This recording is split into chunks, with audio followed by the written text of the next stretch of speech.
Assalamualaikum warahmatullahi wabarakatuh. Waalaikumsalam warahmatullahi wabarakatuh. Sebelumnya terima kasih Bapak Ibu sekalian sudah menyempatkan waktunya sebentar dalam rangka pembahasan pelatihan digitalisasi pembelajaran. Tujuannya di sini saya akan menyampaikan apa saja yang saya dapatkan dari pelatihan digitalisasi pembelajaran di bulan lalu, bulan Februari sebelum bulan puasa. Tujuannya supaya ilmu ini tidak hanya berhenti di saya, tapi juga bisa bermanfaat bagi Bapak Ibu sekalian. Syukur-syukur bisa menerapkannya di kelas masing-masing. Langsung saja.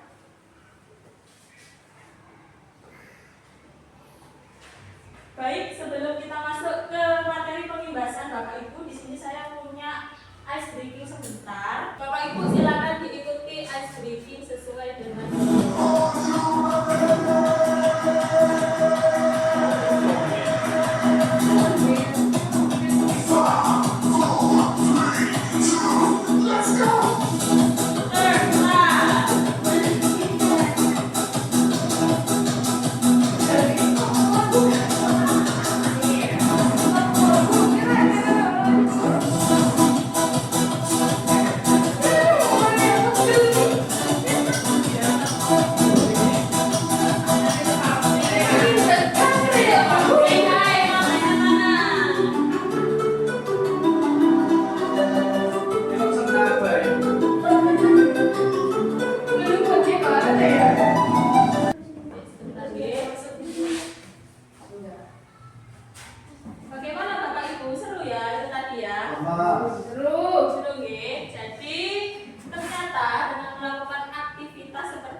interaksi langsung yang dilakukan Bapak Ibu guru bisa menghasilkan aktivitas yang lebih menarik dan juga menyenangkan ya, dan juga lebih seru. Nah, itu tadi adalah inti dari pembelajaran berbasis digital yang akan kita bahas pada pagi hari ini. Langsung aja kita masuk ke dalam materi. Sebentar.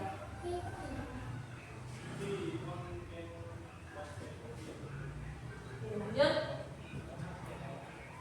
Apa itu digitalisasi dalam pendidikan? Digitalisasi pendidikan atau digitalisasi pembelajaran adalah proses integrasi teknologi digital ke dalam sistem pendidikan yang fungsinya untuk meningkatkan efektivitas pembelajaran dan juga memperluas akses pendidikan. Jadi intinya Bapak Ibu guru, digitalisasi pembelajaran itu bagaimana cara kita melaksanakan pembelajaran di dalam kelas dengan memanfaatkan teknologi digital. Bisa berupa PID ini, atau bisa pakai proyektor, atau juga bisa menggunakan aplikasi-aplikasi seperti Ruang Murid, YouTube, seperti tadi, dan lain sebagainya. Baik, tujuan dari digitalisasi pembelajaran yaitu yang pertama, satu, meningkatkan efektivitas dan efisiensi pembelajaran. Dua, mendorong pembelajaran yang interaktif dan menarik. Dan juga tiga, memberikan akses belajar yang fleksibel. Sudah jelas ya Bapak Ibu, jadi tujuan digitalisasi pembelajaran ini supaya pembelajaran itu tidak hanya yang biasa kita lakukan kan ceramah ya.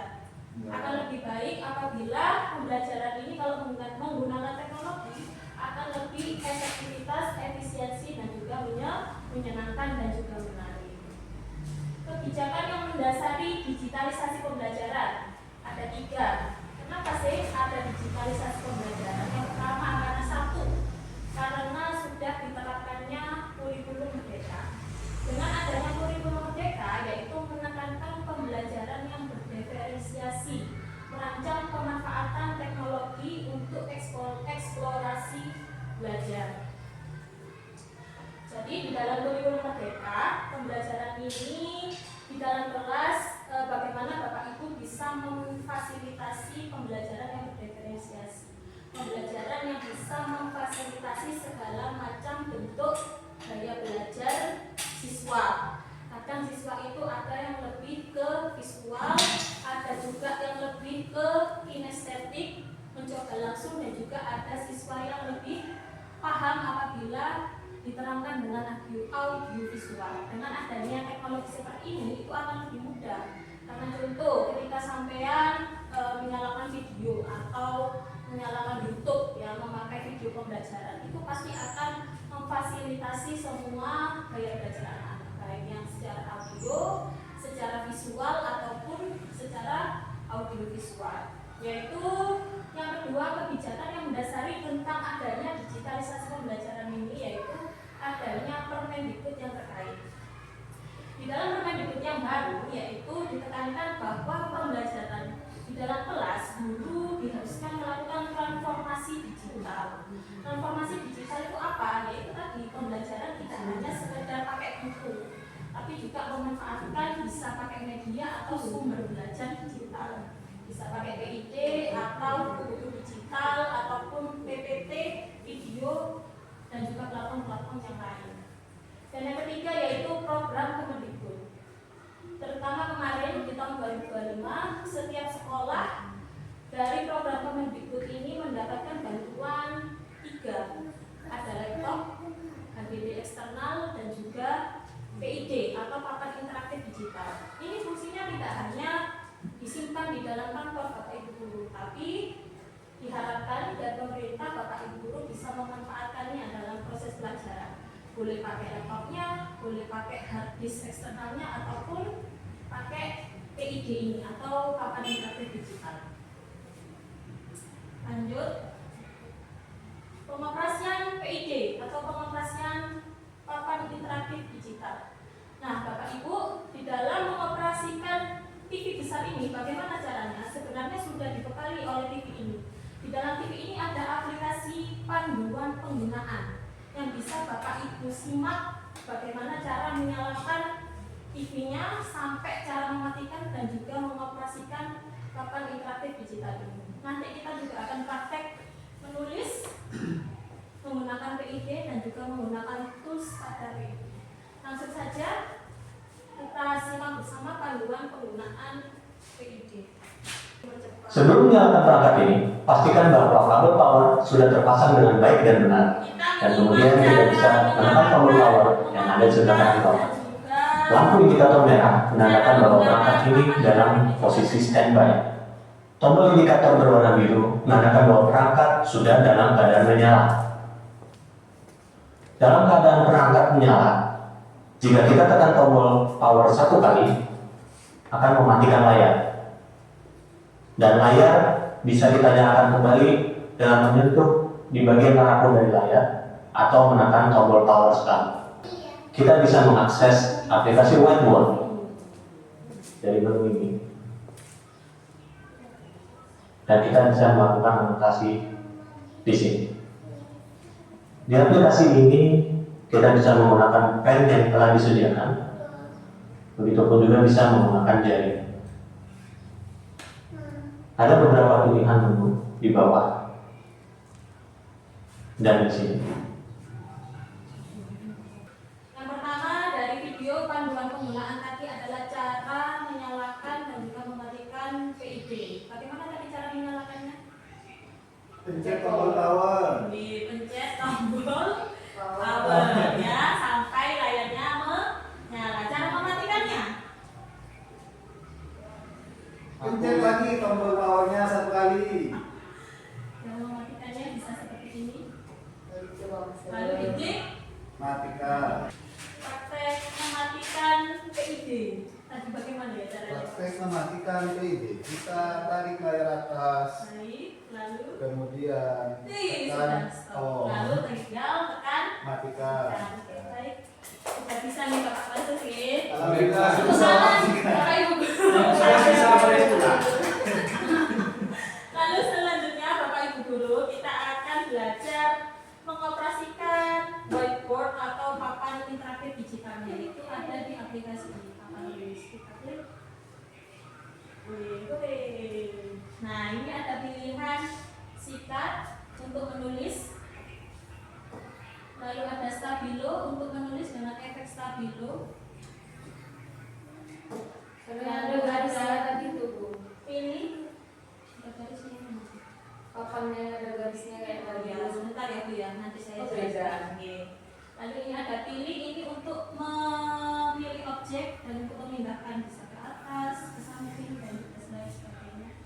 menghapus.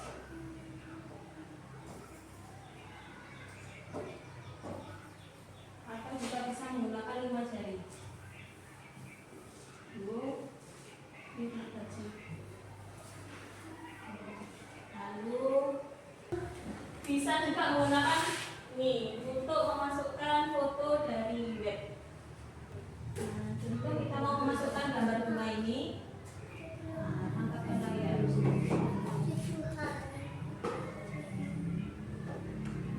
Lalu kita crop ke fotonya.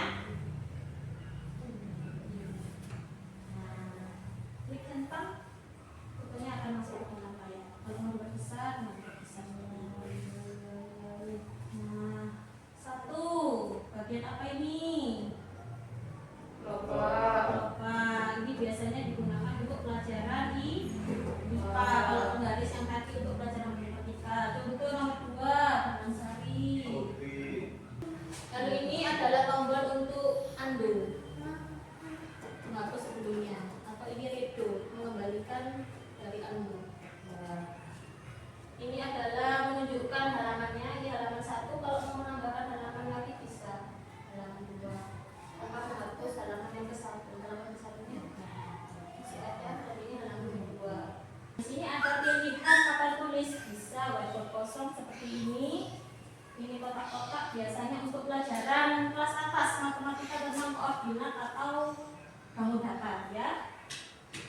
Juga ini biasanya untuk kelas bawah ya Bu, menulis tidak bisa untuk akulatin. Boleh minta bantuan. Itu pilihnya di mana? Di pengaturan tentang latar belakang papan. Bisa pakai kotak-kotak dan juga belum ini untuk menulis tidak bisa Nulis apa? Nulis saja terserah saja. Maksudnya pakai berapa? Pakai apa? Menulis terserah sampean mencoba menulis pakai tidak bisa. Tahu, yang biasa aja. Iya yang biasa. Kalau tahu tidak bersambung. Saya pergi. Udah Bu, hapus Bu, kamu Bu dulu. Kamu harus Ini. Tulis lagi sini lagi berarti. ya. Pilih warna di sini. Saya pergi ke pasar. Selanjutnya kita akan belajar bagaimana cara merancang pembelajaran dengan memanfaatkan PID. Jadi di dalam slide ini kita akan belajar guru ini memiliki berbagai aplikasi untuk menyampaikan materi, mengevaluasi dan berinteraksi dengan siswa secara efisien dengan menggunakan PID. Macam-macam aplikasinya yaitu yang pertama Wordwall. Wordwall ini biasanya aplikasi untuk pembelajaran bahasa yang berhubungan dengan bahasa, bisa bahasa Inggris atau bahasa Indonesia. Yang kedua yang saya pelajari di sana ada Polypad. Polypad ini adalah aplikasi pembelajaran menggunakan PID biasanya dalam pelajaran matematika dan juga yang ketiga ada Ruang Murid. Kalau Ruang Murid ini mencakup semua pelajaran. Ini adalah aplikasi yang dibuat oleh pemerintah yang dianjurkan pemerintah untuk diterapkan di dalam kelas Bapak Ibu masing-masing.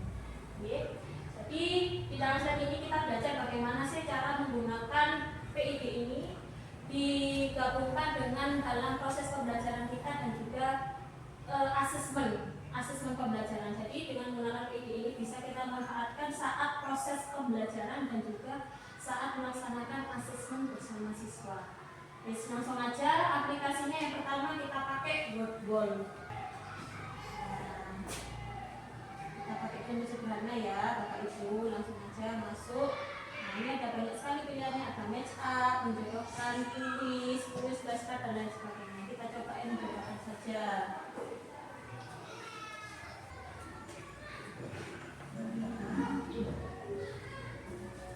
Oh, ini contoh pelajaran bahasa Inggris. Apa bunyinya Bapak Ibu? Ibu mendengarnya kurang. Hair.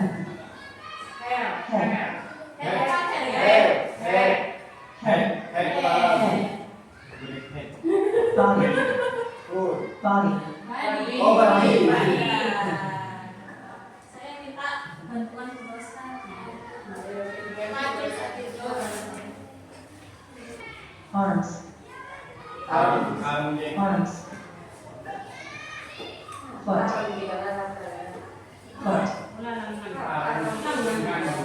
Ada selanjutnya polipet. Polipet ini adalah untuk pelajaran matematika.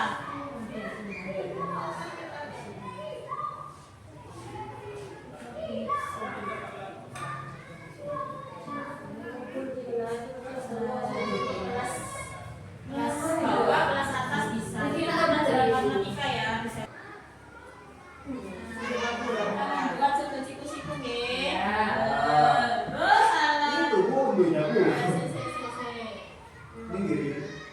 Nah, Nah, saya baca penggarisnya dulu.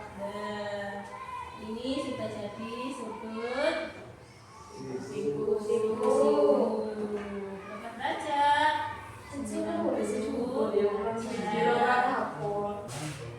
Berapa derajat lagi? lagi itu kan baca bu. Bawah 90. Di bawah 90. Jadi seperti ini Bapak Ibu. Ada apa kata Ella? Itu bukan tinggi itu bu dia. Itu bukan tinggi ada di Nah. Nah, Penghapus semua, penghapus, fitur penghapus. Tarik garis Pak. kurang dari Tarik garis dulu. Titiknya dulu. Nah, sekarang dekat. titik lagi ya. Langit. 20 derajat. Oke, terima kasih. Nah, begini ya Bapak Ibu ya, untuk pelajaran matematika. Dan yang terakhir yaitu aplikasi yang disarankan pemerintah. Menggunakan ruang murid. Ya, bagaimana caranya? Saya ulang dari awal aja.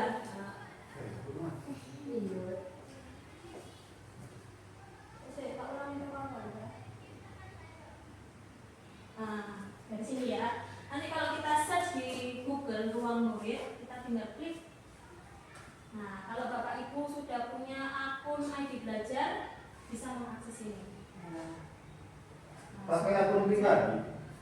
Akun ID Belajar, Pak. Kamu kan punya ya? Iya, iya.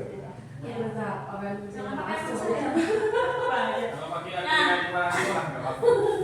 Ya, terus sampean. Nah, nanti di sini sudah tertera banyak mata pelajaran mulai dari matematika, bahasa Indonesia, IPA dan lain sebagainya. Kita pilih dulu kelasnya.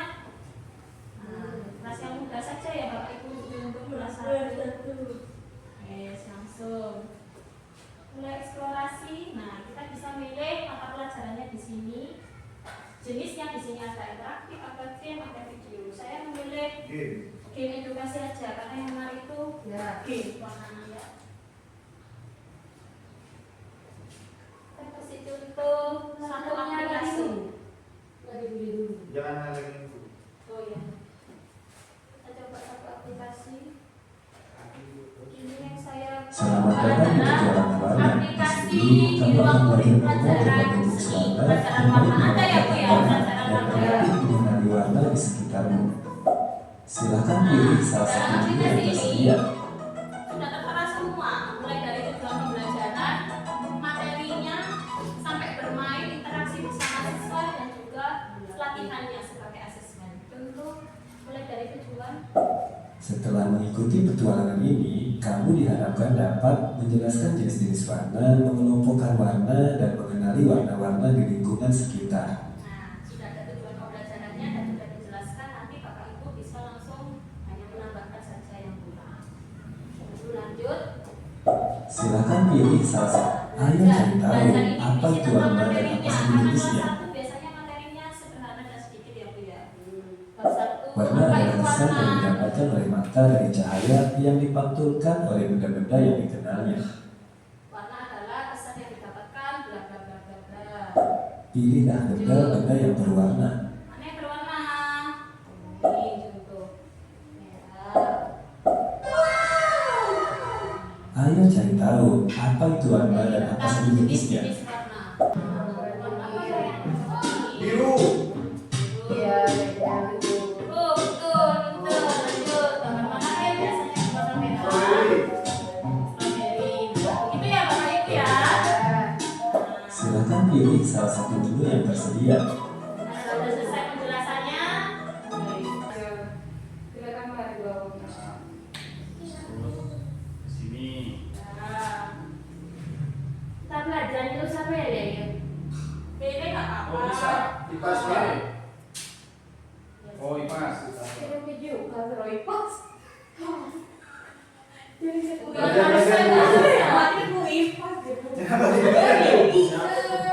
Rantai makan. Oke, rantai makanan.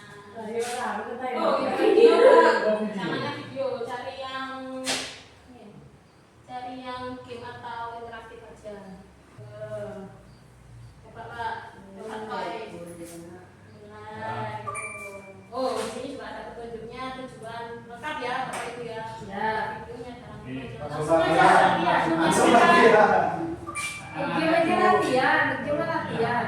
Yuk, rantai ke satu apa tadi? Rantai ke satu. Merkurius, kamu Merkurius ya. Nah, Mas, apa Merkurius? Wes coba aja bumi aja Pak Adi. Ya, Planet bumi. ke bumi. Tiga. Tiga. Ya.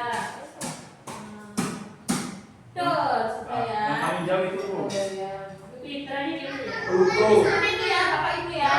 Alhamdulillah sudah belajar tentang bagaimana cara menggunakan papannya, cara membuat pembelajaran dengan pemanfaatan aplikasi Wordwall, Ya. Polypad dan juga Longread. Nah, manfaat digitalisasi untuk para pengajar. Guru kini memiliki berbagai alat untuk menyampaikan materi, mengevaluasi ya tadi di latihan ya. Materinya juga tadi ada di aplikasi dan berinteraksi dengan siswa secara efisien. Jadi nanti kalau pakai ruang murid, anak-anak tidak hanya menonton, tapi juga bisa ikut mengoperasikan PID, bisa ikut pencet-pencet dan juga latihan menggunakan PID. Ya. Masa depan pendidikan digital. Sudah. Pendidikan akan terus berkembang dengan dukungan teknologi, kombinasi pembelajaran tatap muka dan digital akan menjadi hal yang berubah. Jadi kedepannya pasti pembelajaran di dalam kelas itu tidak melulu hanya ceramah Bapak Ibu. Semakin hari semakin tahun pasti pembelajaran itu semakin berkembang. Mulai dari tahun ini aja sudah pakai layar proyektor, sudah pakai PID. Mungkin bisa saja di tahun-tahun berikutnya akan ada teknologi yang lebih canggih lagi. Diharapkan kita sebagai pengajar Bapak Ibu sekalian tidak hanya acuh tapi juga ikut berkembang sesuai dengan zamannya. Demikian yang bisa saya sampaikan. Terima kasih Bapak Ibu sudah meluangkan waktunya sebentar untuk pembahasan saya pagi hari ini.